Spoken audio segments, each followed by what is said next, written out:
Pemirsa, akibat nekat menodongkan senjata api pada pengendara motor, seorang pengendara mobil diamankan polisi. Penangkapan pelaku berlangsung dramatis karena polisi sampai lepaskan tembakan peringatan agar pelaku menyerah.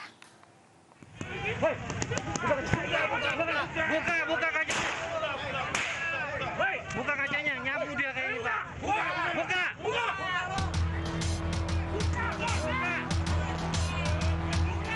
Tim Unit Resmo Polres Jakarta Barat melepaskan tembakan peringatan untuk memaksa pengendara minibus menyerah dan keluar dari kendaraannya. Hal ini dilakukan karena pengendara mengurung diri di dalam mobil setelah dikepung warga yang marah. Penyebabnya si pengendara sempat menodong pemotor dengan senjata api saat berkendara di kawasan Jalan Kedoya, Kebonjeruk. Usaha polisi tak sia-sia. Pengendara akhirnya menyerah dan mau keluar dari mobilnya. Ia langsung diamankan petugas dari amukan warga yang sudah emosi. Pelaku lantas dibawa ke kantor polisi untuk pemeriksaan lebih lanjut. Bannya gembes, Bang. Bannya digembesin tadi, Bang. Kosong. Kasus ini dipicu saat pelaku nyaris menyerempet pemotor saat berkendara. Ketika ditegur dan diingatkan, pelaku menodong korban dengan senjata api. Itu ditodong, saya yang lihat sendiri. Ditodong tapi iya, ditongolin kayak begini. Nah, saya refleks mundur dong, ya kan, refleks mundur. Nah, udah akhirnya singkat cerita di 57, Indomaret 57 ini, SMA 57, warga pada ngumpul di situ, ya kan, warga nanya-nanya, nih ngapa bang? Wah, ya kan, kata saya, nih gue ditodong pistol, nggak tahu nih pistol beneran apa bohongan. Dari hasil pemeriksaan awal diketahui senjata yang digunakan pelaku adalah senjata api mainan. Si pelaku ini mengendari mobil hampir menyerempet orang yang sedang mengendari kendaraan motor berboncengan. Karena merasa hampir terserempet, yang mengendari motor ini terus mengejar, mengetuk jendela pelaku dan mau menyampaikan bahwa tolong berkendara yang baik, yang benar. Ya. Kemudian si pelaku ini membuka kaca jendela mobilnya, tanpa mengatakan apa-apa langsung menodongkan senjata. Polisi masih mendalami motif pelaku beraksi bak koboi di jalanan, termasuk dugaan pelaku dalam pengaruh obat-obatan terlarang. Dari Jakarta, Miftahul Gani, iNews melaporkan.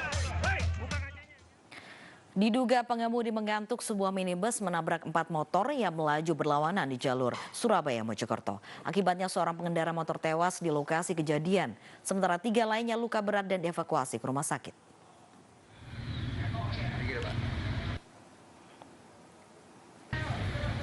Detik-detik minibus menabrak 4 buah motor yang berjalan dari arah berlawanan di jalur Surabaya-Mojokerto, Desa Kemasan, Krian, Sidoarjo terekam CCTV.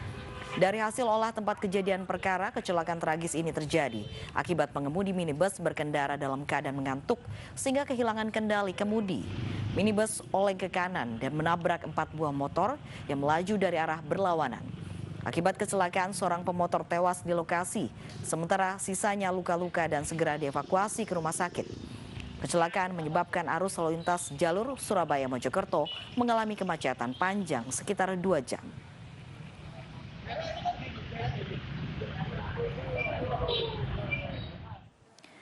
Korban tewas dalam kebakaran mobil di SPBU Sagulung, Batam bertambah menjadi 2 orang. Bocah 12 tahun yang sempat dirawat akibat luka bakar serius akhirnya meninggal dunia, menyusul adiknya yang tewas saat kejadian berlangsung.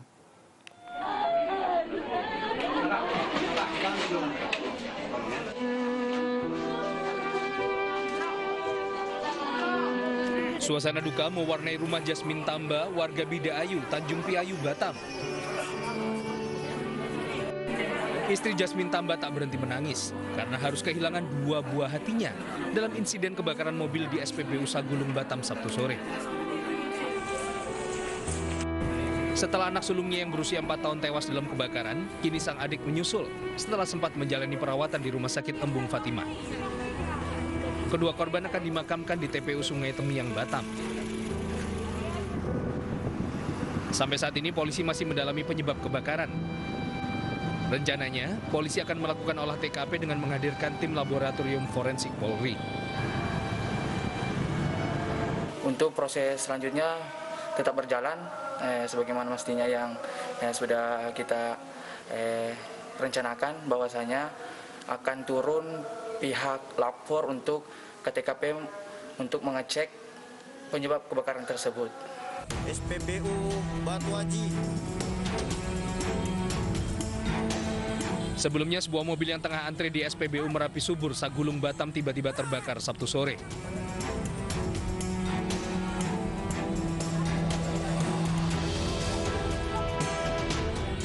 Api yang tidak diketahui sumbernya langsung membesar dan membakar mobil yang dikendarai Jasmine Tamba dan dua anaknya yang masih balita, Halasan Tamba 4 tahun dan Sarito Tamba 2 tahun.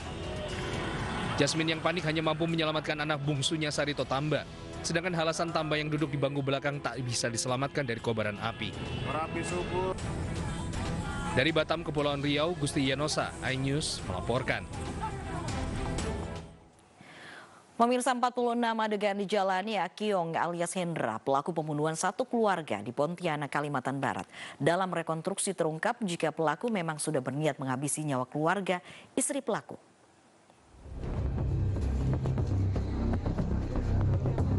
Satu demi satu adegan pembunuhan dilakukan oleh Akiong, pelaku pembunuhan satu keluarga di Pontianak, Kalimantan Barat. Sebanyak 46 adegan dijalani Akiong dalam rekonstruksi pembunuhan satu keluarga. Dalam rekonstruksi ini terungkap jika pelaku memang sudah berniat menghabisi nyawa keluarga istrinya. Jadi setelah selesai, rencananya setelah selesai melaksanakan eksekusi di TKP ini, di rumah ini, kemudian yang bersangkutan akan menuju ke rumah dua saudara iparnya, ya, saudara laki istrinya. Kemudian apabila sudah selesai pula di sana, yang bersangkutan rencananya akan bunuh diri. Niatnya seperti itu. Sebelum pembunuhan terjadi, sempat terjadi cekcok antara pelaku dan korban, sehingga pelaku langsung mengeluarkan dua senjata tajam berupa sebilah parang dan sebilah pisau. Kemudian pelaku langsung mengayunkan parang ke istri dan ibu mertuanya. Usai membabi buta di rumahnya, pelaku langsung membawa anaknya keluar dan menitipkan ke tetangga sebelah. Atas perbuatannya, pelaku akan dikenakan pasal 340 tentang pembunuhan berencana dengan ancaman hukuman seumur hidup. Dari Pontianak, Kalimantan Barat, Yuniardi, iNews melaporkan. Pemirsa, akibat dihantam ombak tinggi, perahu yang tengah membawa puluhan wisatawan terbalik di perairan Tanjung Berlian, Borino, Kolaka Utara, Sulawesi Tenggara. 7 orang kritis dalam kejadian yang terjadi Minggu petang ini.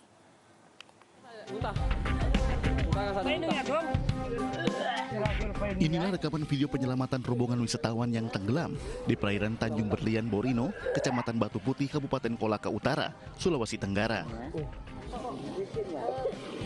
Perahu yang mereka tumpangi ketika sedang berekreasi di objek wisata Pulau Bintang terbalik akibat dihantam gelombang tinggi.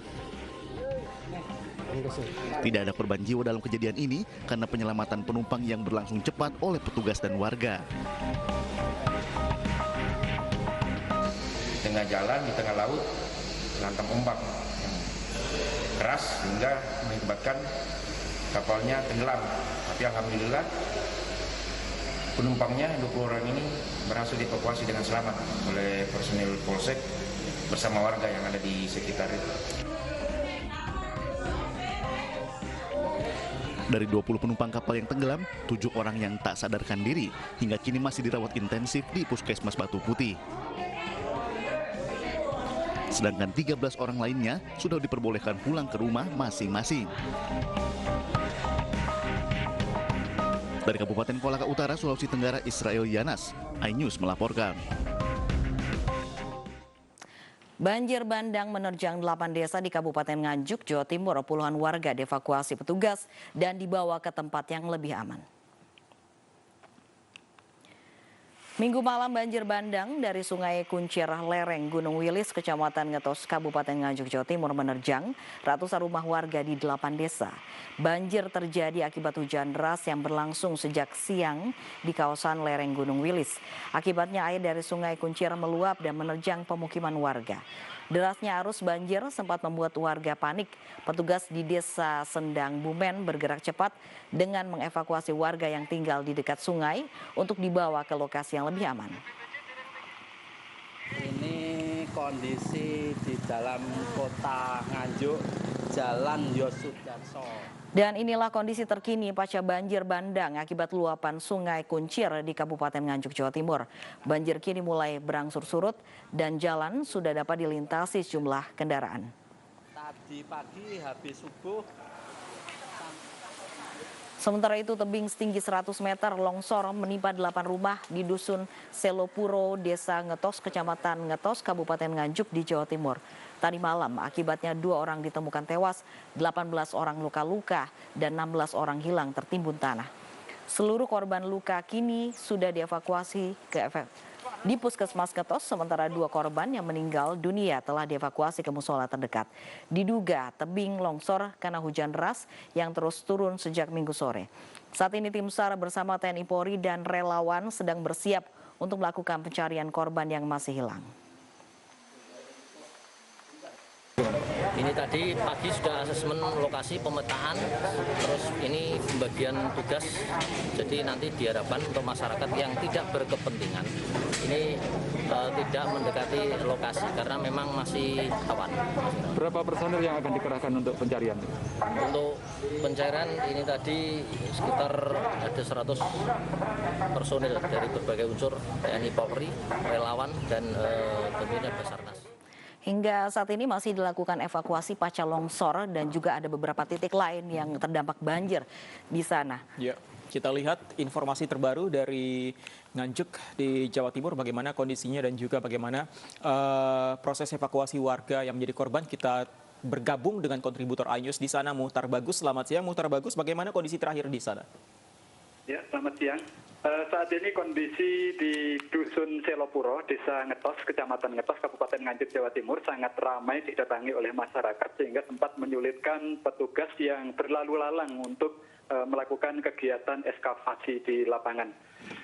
Ada sekitar 100 personil petugas gabungan dari TNI, Polri yang dikerahkan untuk berusaha mencari para korban yang sampai saat ini masih diduga masih tertimbun tanah. Jumlah korban yang diduga masih tertimbun ini ada 16 orang, terus kemudian yang luka-luka ada 18 orang, dan yang meninggal dunia ada 2 orang akibat dari bencana longsor yang terjadi kemarin.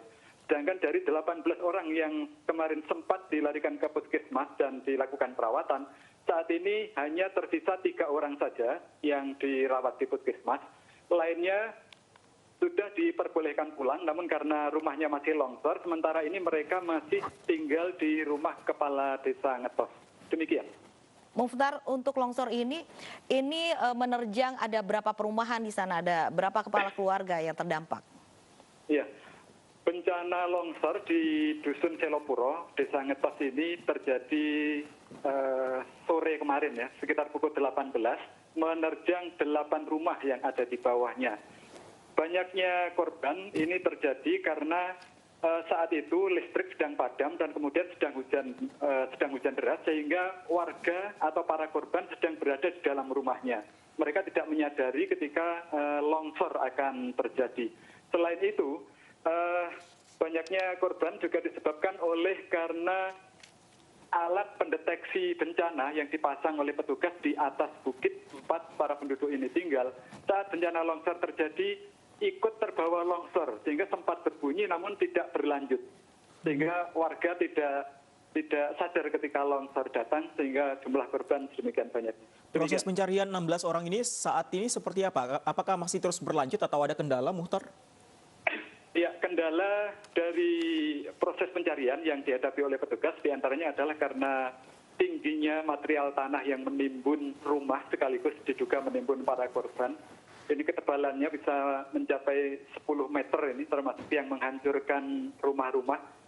Sehingga petugas sedikit demi sedikit harus membuka longsoran maupun puing-puing rumah yang hancur akibat peristiwa tersebut. Di titik lain, Muhtar, ada banjir juga yang menerjang wilayah Nganjuk ini. Saat ini kondisinya seperti apa? Iya, banjir yang terjadi di wilayah Kabupaten Nganjuk ini sama dengan peristiwa longsor yang terjadi di Desa Ngetos. Jadi banjir di Kabupaten Nganjuk disebabkan oleh adanya hujan deras yang terjadi di wilayah Ngetos. Akibatnya air meluap dan sampai ke kota Nganjuk. Pantauan kami hingga pertengahan pagi menjelang siang tadi, air masih meluber di sejumlah kelurahan di wilayah Nganjuk dan mengganggu arus lalu lintas. Namun air terus bergerak ke arah timur dan wilayah kota siang ini sedikit demi sedikit sudah mulai bisa dilalui. Demikian. Baik, Muhtar, untuk tempat evakuasi, lokasi evakuasi, apakah sudah dilakukan dan cukup memadai untuk baik yang longsor maupun banjir, Muhtar? Ya, untuk longsor ini ya, yang membuat petugas kesulitan untuk melaksanakan atau membuat petugas tidak leluasa untuk berlalu lalang, diantaranya karena lokasinya ini berada di pegunungan, terus kemudian yang kedua jalannya ini sempit, yang ketiga terlalu banyak masyarakat yang ikut datang dan memenuhi jalan, sehingga ruas jalan di Kecamatan Ngetos sampai menuju ke TKP ini padat oleh masyarakat.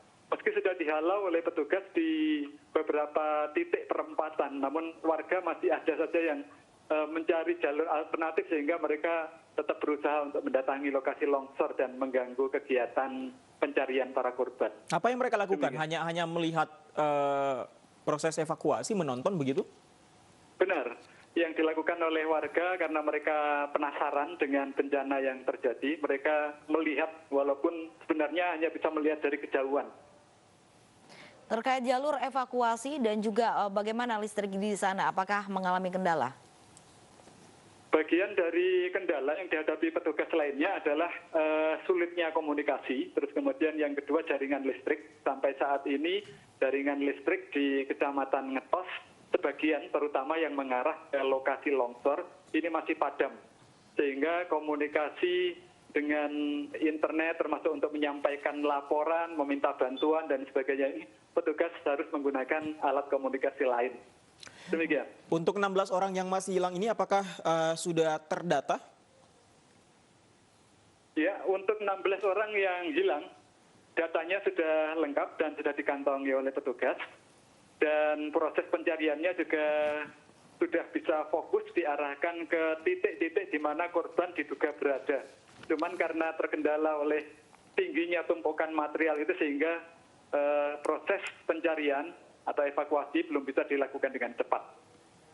Baik, terima kasih Muhtar Bagus melaporkan langsung dari Nganjuk, Jawa Timur. Hari pertama kerja setelah libur panjang akhir pekan dan Imlek, sejumlah aparatur sipil negara di Balai Kota Jakarta terlambat datang ke kantor. Mereka yang terlambat terancam sanksi administratif. Hari pertama kerja usai libur panjang akhir pekan dan Imlek, sejumlah aparatur sipil negara di lingkungan Balai Kota Jakarta datang terlambat masuk ke kantor. Mereka bahkan terlambat hingga 1 jam dari jadwal kerja yang telah ditentukan. Bagi para ASN yang kedapatan membolos atau terlambat masuk kerja di hari pertama usai libur panjang, Pemprov DKI telah menyiapkan sejumlah sanksi, mulai dari teguran hingga sanksi administratif.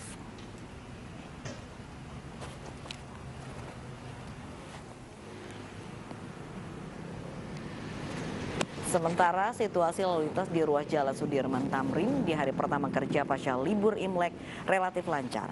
Tidak ada kemacetan arus lalu lintas baik menuju Senayan ataupun sebaliknya. Aktivitas warga juga kembali bergeliat. Masih banyak warga yang memanfaatkan kawasan Sudirman Tamrin untuk bersepeda, maupun warga yang memulai aktivitasnya di awal pekan.